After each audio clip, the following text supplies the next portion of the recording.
El Ministerio de Relaciones Exteriores de Uruguay emitió un comunicado este miércoles ante el intento de golpe de Estado del ahora expresidente de Perú, Pedro Castillo, quien fue detenido en las últimas horas por la policía y reemplazado por su anterior vicepresidenta, Diana Boluarte. ¿Cómo se han condensado estas últimas horas en Perú de esta crisis política que depone a un nuevo presidente de ese país? Estamos en comunicación con el embajador uruguayo en Lima, Luis Antonio Hierro López. Embajador, ¿cómo le va? Buenos días.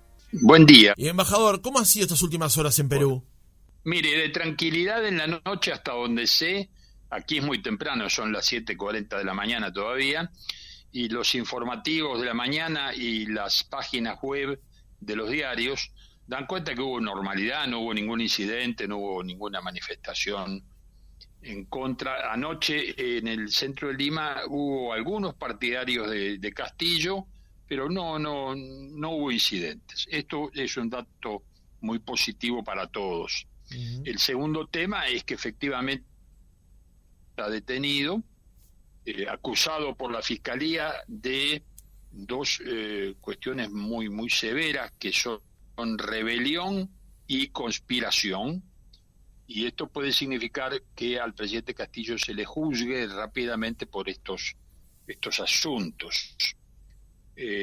A él él tomó su propio auto e intentó asilarse en la embajada de España, pero a mitad de camino el propio jefe de su custodia ordenó que fueran hacia la prefectura al recibir una orden del mando policial y tras la orden de detención que había dado la Fiscalía.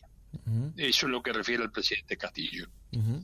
En cuanto a la sustituta, la presidenta Boluarte, ayer hizo un discurso de pacificación, de llamado al diálogo, con gestos, porque desde el Palacio Pizarro atravesó la Plaza de Armas y fue a la Anunciatura, donde se encuentra el principal representante de la Iglesia Católica, porque en los últimos meses ha habido un duro enfrentamiento entre la Iglesia Católica y el presidente Castillo.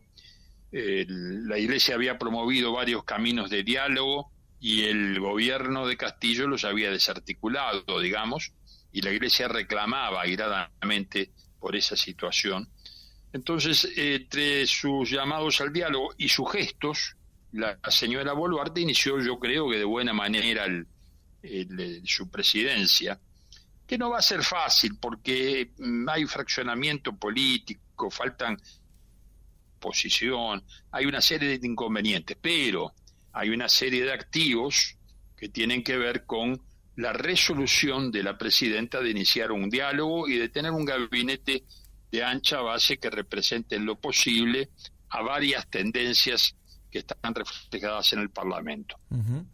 Embajador, ¿esta situación política en Perú se veía venir en función de lo que han sido los intentos de vacancia que se le presentaron al señor Castillo? Sí, se veía venir. El presidente Castillo tenía una debilidad congénita, digamos así, porque si bien ganó en segunda vuelta por la mitad más uno de los votos, en primera vuelta, que es cuando se organiza la representación parlamentaria, había tenido muy pocos votos y por lo tanto él nunca tuvo el respaldo del Parlamento. También es cierto que nunca lo buscó, porque siempre hubo enfrentamientos, etcétera, o por lo menos no tuvo éxito en esa búsqueda. Y en esa medida hubo tres. El de ayer fue el tercer voto de vacancia. Quiere decir que se habían producido dos intentos anteriores. Y a su vez el presidente tenía un estilo de gobierno por el cual hacía rotar a los ministros, y esto le daba inestabilidad al gobierno. Yo pongo el ejemplo del fertilizante. Con motivo de la guerra de Ucrania y Rusia, Ucrania no pudo suministrarle fertilizante a Perú, Perú quedó sin fertilizante, y hubo 4 ministros. Venía diciendo, embajador, recién acerca de la inestabilidad en el gobierno de Castillo, justamente, entre otras cosas, con la rotación de los ministros. Sí, y con la falta de respaldo parlamentario, Entonces, no, Perú tiene una larga historia de presidentes cesados, y bueno, entonces era previsible el escenario. Lo que no, para mí no era previsible era la rapidez con que cambiaron las situaciones, ¿verdad? A la hora de que el presidente Castillo decretó las medidas de golpe de Estado, ya hubo una reacción parlamentaria y el Parlamento, por 101 votos, que es una gran mayoría, porque la Constitución establece que se requieren 87 votos de los 130 congresistas. Hubo 121 congresistas de todas las bancadas, porque votaron con independencia de los votos de las bancadas. 121 votos, 101 votos es una mayoría muy amplia, muy elocuente, inapelable, diría yo. Uh-huh. Y en esa medida la presidenta Boluarte accede con mucha autoridad a la presidencia, con un buen crédito.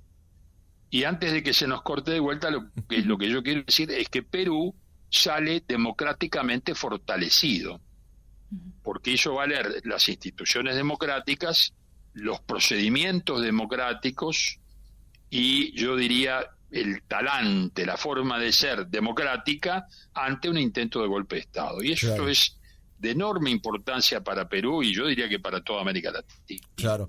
La información internacional que ha llegado a Montevideo contaba que el señor Castillo estaba detenido en una base policial en la que también cumple condena Alberto Fujimori.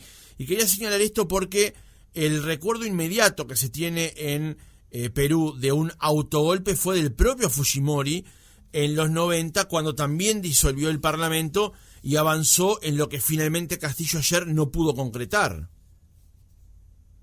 Sí, en el año 92 el señor Fujimori hizo un autogolpe, disolvió el Parlamento, en otras circunstancias, porque había una gran amenaza del terrorismo. En esa época el gobierno de Fujimori tuvo éxito en la lucha antiterrorista y también tuvo éxito en un ajuste económico muy importante y en generar las bases de la inversión privada que le ha dado a Perú 20 años de crecimiento. Claro. Entonces, yo diría que no se pueden comparar unas situaciones con otras. Los dos fueron golpistas, y eso merece repudio, pero en circunstancias muy distintas fue el golpe del año 92, con lo que hoy lamentablemente intentó hacer el presidente Castillo. Uh-huh. Efectivamente, el presidente Castillo está a estas horas en esa dependencia penitenciaria. No sé si está cerca o lejos del señor Fujimori, no hay información al respecto. Lo que sí se sabe es que la Fiscalía ayer le tomó una declaración y que va a, digamos, proseguir con esa acusación de rebelión y de conspiración, que son acusaciones muy duras y que pueden terminar en una situación muy claro, complicada para el señor Castillo y sus asesores y familiares. Luis Hierro López, embajador uruguayo en Perú, gracias por haber estado otra mañana con nosotros. Con mucho gusto, para mí es realmente un placer conversar con los uruguayos y bueno, tener voces de la querida patria que se extraña mucho. Muchas gracias.